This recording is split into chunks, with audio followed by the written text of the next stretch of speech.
Hi, in this video, I'm going to be sharing with you top 5 must-try foods in Tajikistan. Of course, you can get them in some other countries in Central Asia or in post-Soviet Union countries like Russia, Georgia, or Armenia, and so on. But if you happen to come to Tajikistan, these are the foods we would highly recommend you to try. These aren't the only 5, of course, but if you stick with these 5, you'll get a good idea of what the food is like in Tajikistan, and I hope it will help you in your travels to Tajikistan. Without wasting any more time, let's begin with the soup. Okay, number 1, shurbo.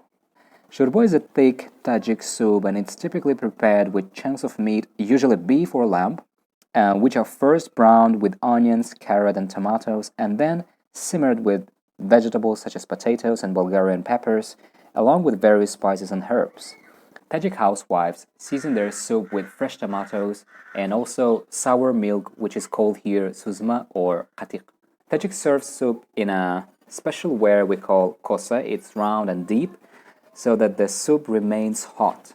This traditional soup is eaten hot, served with bread and plenty of chopped fresh greens sprinkled on top. The meat chunks and potatoes are sometimes taken out of the bowl and served on a separate plate. Number 2, pilaf, or as we call it here, osh. That's a rice dish, fried rice with some vegetables like carrot, onion, and people like to add dumba there, the fat. And whenever we have guests, we usually cook that meal, or when we have birthdays or some holidays. So and we use this kind of plate, big one, as you can see, and we all eat from one plate.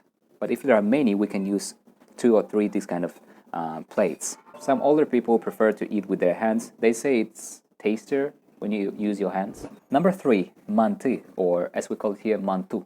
The dumplings typically consist of a spiced meat mixture, usually lamb or ground beef, in a thin dough wrapped and steamed. And some people make it with potato or pumpkin, but it's not that common. People usually have it with meat.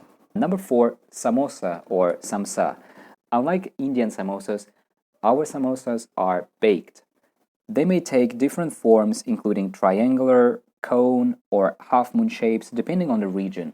They can be filled with greens, pumpkin, meat, and rice. And last but not least, number 5, kebab, or as we call it here, shashlik. Shashlik is a cubes of meat such as lamb, beef, or chicken, but no pork, marinated and cooked on a charcoal grill. The word kebab from Arabic means roasted meat. If you come to Tajikistan, just ask some locals. They will be happy to help you and they will tell you where you can have the best shashlik, kebab, or samosa, or any other meal that I've already mentioned. And one more thing that Tajiks love, it's this. That's a dried yogurt. It's sour. And it can be made in a variety of forms, like rolled into balls like this one, sliced into strips, and formed into chunks. That's it for today, and if you are a foreigner, if you have never been to Tajikistan or any Central Asian countries, I hope you will have a chance to try these meals because they are so good, they're so delicious, a little bit oily sometimes, but they are good. And thank you so much for watching. Until next time, bye-bye.